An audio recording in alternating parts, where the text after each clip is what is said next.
भारतवर्ष में एक राजा राज्य करता था। वह बड़ा प्रतापी और दानी था।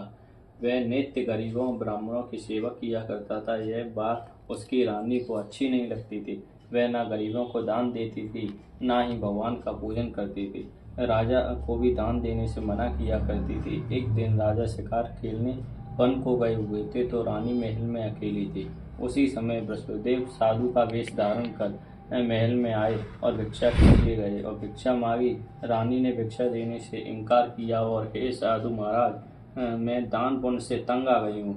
मेरा पति सारा धन लुटाता रहता है। मेरी इच्छा है हमारा धन नष्ट हो जाए, फिर ना रहेगा बांस और ना बजेगी बांसुरी। साधु ने कहा, देवी तुम तो बड़ी अजीब हो। धन संतान तो सभी चाहते हैं, पुत्र और लक्ष्मी तो पापी के घर भी होनी चाहिए। यदि तुम्हारे पास अधिक धन है तो भूखों को भोजन दो, प्यासों के लिए प्याऊ लगवाओ, मुसाफिरों के लिए धर्मशाला खुलवाओ। जो निर्धन अपनी कुंवारी कन्याओं का विवाह नहीं कर सकते उनका विवाह कर दो। ऐसे और कई काम हैं जिनके करने से तुम्हारा यश परलोक में फैलेगा। परंतु रानी का उपदेश का कोई प्रभाव नहीं पड़ा। वह बोली, महाराज आप मुझे कुछ न समझाएं। मैं ऐसा धन नहीं चाहती जो हर जगह बांटती फिरूं। साधु ने उत्तर दिए, यदि तुम्हारी ऐसी इच्छा है तो ऐसा ही हो, तथास्तु। तुम ऐसा करना कि बृहस्पतिवार को घर को लीपकर पीली मिट्टी से अपना सिर धोकर स्नान कराना, भट्टी चढ़ाकर कपड़े धोना। ऐसा करने से आपका सारा धन नष्ट हो जाएगा। इतना कहकर वह साधु महाराज वहां से आलोक हो गए। जैसे वह साधु कहकर गया था, रानी ने वैसा ही किया। 6 बृहस्पतिवार ही बीते थे कि उसका समस्त धन नष्ट हो गया और भोजन के लिए दोनों तरसने लगे, सांसारिक भोगों से दुखी रहने लगे। तब वह राजा रानी से कहने लगा कि तुम यहाँ पर रहो, मैं दूसरे देश को जाता हूँ, क्योंकि यहाँ पर मुझे सभी मनुष्य जानते हैं, इसलिए कोई कार्य भी नहीं कर सकता। देश चोरी परदेश भीख बराबर है। ऐसा कहकर राजा परदेश चला गया। वहाँ जंगल को जाकर लकड़ी काटता उसे शहर में बेचता। इस तरह वह जीवन व्यतीत करने लगा। एक दिन दुखी होकर जंगल में एक पेड़ के नीचे निश्चित रूप से आसन जमाकर बैठ गया। वह अपनी दशा को याद करके व्याकुल होने लगा। बृहस्पतिवार का दिन था। एकाएक उसने देखा कि निर्जन वन में एक साधु प्रकट हुआ। वे साधु वेश में स्वयं बृहस्पति देवता थे। लकड़हारे के सामने आकर बोले, हे लकड़हारे, इस सुनसान जंगल में तू किस चिंता में बैठा है? लकड़हारे ने दोनों हाथ जोड़कर प्रणाम किया और उत्तर दिया, महात्मा जी आप सब कुछ जानते हैं, मैं क्या कहूँ। यह कहकर वह रोने लगा और साधु को आत्म कथा सुनाई। महात्मा जी ने कहा, तुम्हारी स्त्री ने बृहस्पति के दिन वीर भगवान का निरादर किया है, जिसके कारण रुष्ट होकर तुम्हारी यह दशा कर दी गई है। अब तुम चिंता न करो, चिंता न करके मेरे कहने पर चलो तो तुम्हारे सब कष्ट दूर हो जाएंगे और भगवान पहले से भी अधिक संपत्ति देंगे। तुम बृहस्पति के दिन पाठ किया करो, 5 रुपए के चने मुनक्का मंगवा कर उसका प्रसाद बनाओ और शुद्ध जल के लोटे में शक्कर मिलाकर अमृत तैयार करो। कथा के पश्चात अपने सारे परिवार और सुनने वाले प्रेमियों में अमृत का प्रसाद बांटकर आप भी ग्रहण करो। ऐसा करने से भगवान तुम्हारी सब कामनाएं पूरी करेंगे। साधु के ऐसे वचन सुनकर लकड़हारा बोला, हे प्रभु, मुझे लकड़ी बेचकर इतना पैसा नहीं मिलता जिससे भोजन करने के उपरांत कुछ बचा सकूं। मैंने रात्रि में अपनी स्त्री को व्याकुल देखा है, मेरे पास कुछ भी नहीं जिससे उसकी खबर मांग सकूं। साधु ने कहा, हे लकड़हारे, तुम किसी बात की चिंता मत करो। बृहस्पति के दिन रोजाना की तरह लकड़ियां लेकर शहर को जाओ। तुमको रोजाना से दुगना धन प्राप्त होगा, जिससे तुम भली भांति भोजन कर लोगे तथा बृहस्पतिदेव की पूजा का सामान भी आ जाएगा। इतना कहकर साधु अंतर्ध्यान हो गए। धीरे धीरे समय व्यतीत होने पर फिर वही बृहस्पतिवार का दिन आया। लकड़हारा जंगल में लकड़ी काटकर किसी शहर में बेचने लगा। उसे उस दिन से अधिक पैसा मिला। राजा ने चना गुड़ आदि लाकर गुरुवार का व्रत किया। उस दिन उसके सभी क्लेश दूर हुए। परंतु जब दोबारा बृहस्पतिवार का दिन आया तो बृहस्पतिवार का व्रत करना भूल गया। इस कारण बृहस्पति भगवान नाराज हो गए। उस दिन से उस नगर के राजा ने विशाल यज्ञ का आयोजन किया तथा शहर में एक घोषणा कर दी, कोई भी मनुष्य अपने घर भोजन न बनावे, न आग जलावे, समस्त जनता यहाँ भोजन करने आवे। इस आज्ञा को जो न मानेगा उसके लिए फांसी की सजा दी जाएगी। इस तरह की घोषणा संपूर्ण नगर में करवा दी गई। राजा की आज्ञा अनुसार शहर के सभी लोग भोजन करने लगे, लेकिन लकड़हारा कुछ देर से पहुंचा, इसलिए राजा उसको अपने साथ घर ले गए। ले जाकर भोजन करा रहे थे तो रानी की दृष्टि उस खूंटी पर पड़ी जिस पर उसका हार लटका हुआ था। वह वहां पर दिखाई न दिया। रानी ने निश्चय किया कि मेरा हार इस मनुष्य ने चुरा लिया है। उसी समय पुलिस को बुलाकर उसको जेल खाने में डलवा दिया।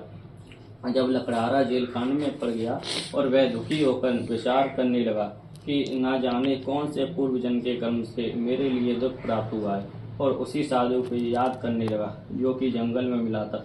उसी समय तत्काल बृहस्पतिदेव साधु के रूप में प्रकट हो गए। उसकी यह दशा को देखकर कहने लगे, अरे मूर्ख, तूने बृहस्पतिदेव की कथा नहीं करी, इस कारण तुझे दुख प्राप्त हुआ है। अब चिंता मत कर, बृहस्पतिवार के दिन जेल खाने के दरवाजे पर 4 पैसे पड़े मिलेंगे, उनसे तू बृहस्पतिदेव की पूजा करना, तेरे सभी कष्ट दूर हो जाएंगे। बृहस्पति के रोज उसे 4 पैसे मिले।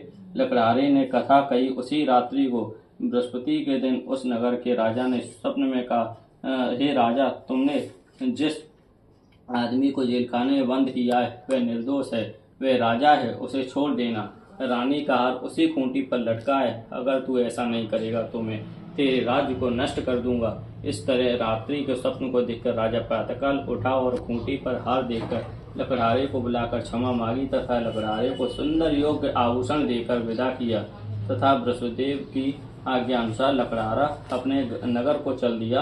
राजा जब अपने नगर को निकट पहुंचा, उसे बड़ा आश्चर्य हुआ। नगर के पहले अधिक बाग, तालाब और कुएं तथा बहुत सी धर्मशाला, मंदिर आदि बन गई हैं। राजा ने पूछा, यह किसका बाग और धर्मशाला है? तब नगर के सब लोग कहने लगे, यह सब रानी और बांदी के हैं। तो राजा को आश्चर्य हुआ और गुस्सा भी आया।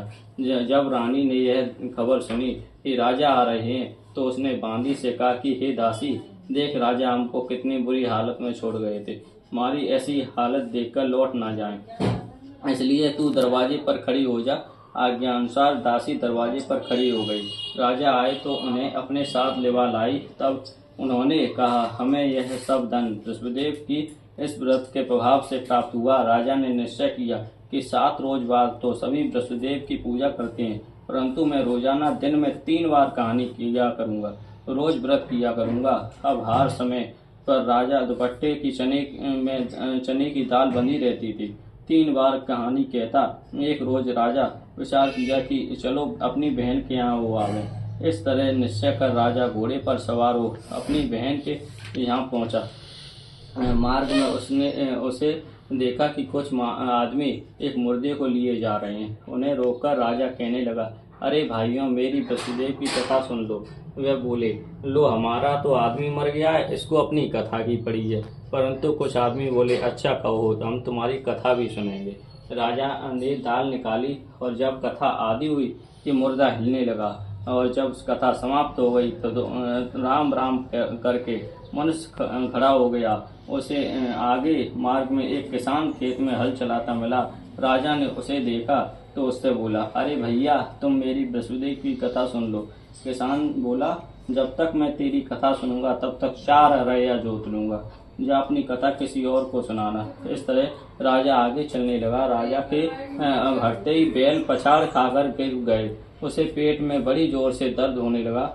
उसी समय उसकी माँ रोटी लेकर आई।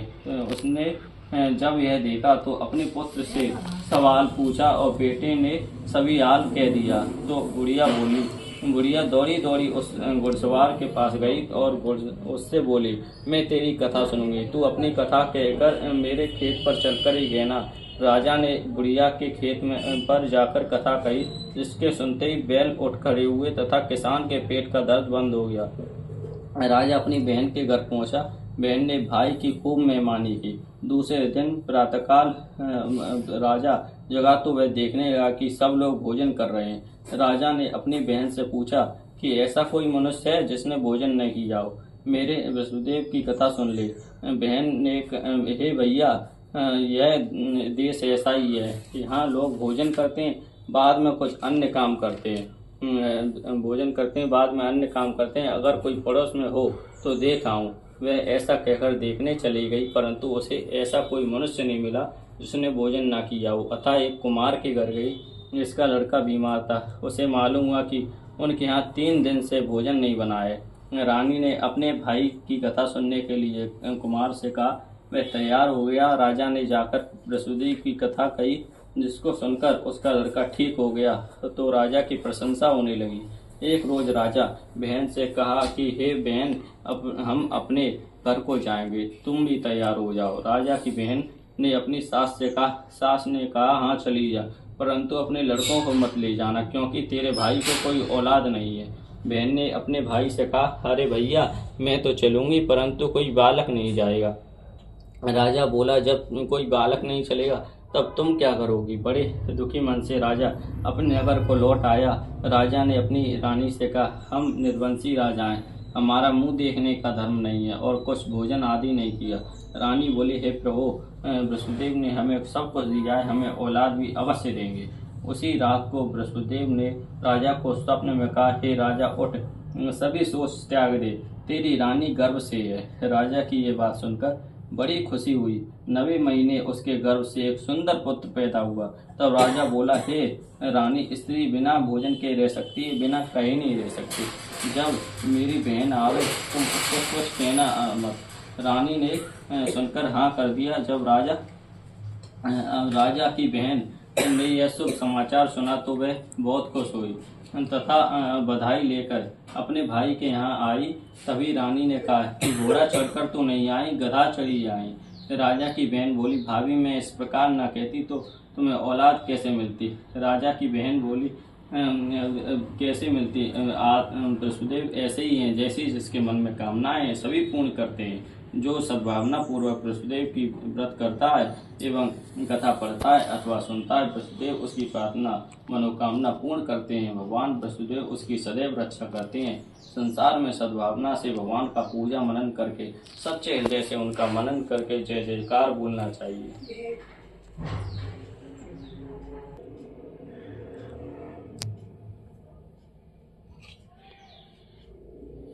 ओम जय बृहस्पति देवा, जय बृहस्पति देवा। छिन छिन भोग लगाऊं, कल्ली पल में बात तुम पूर्ण परमात्मा तुम अंतर्यामी।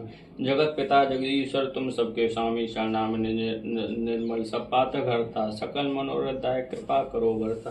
दीन दयाल दयानिधि भक्त हितकारी, पाप सब हरता भववंदनहारी। सकल मनोरथ दायक सब संशय तारु, विषय विकार मिटाओ संतन सबकारी। जो कोई आरती तेरी प्रेम सद गावे, ज्येष्ठान बंधु निश्चय पावे। सब बोलो विष्णु भगवान की जय, बोलो बृहस्पति देव की जय।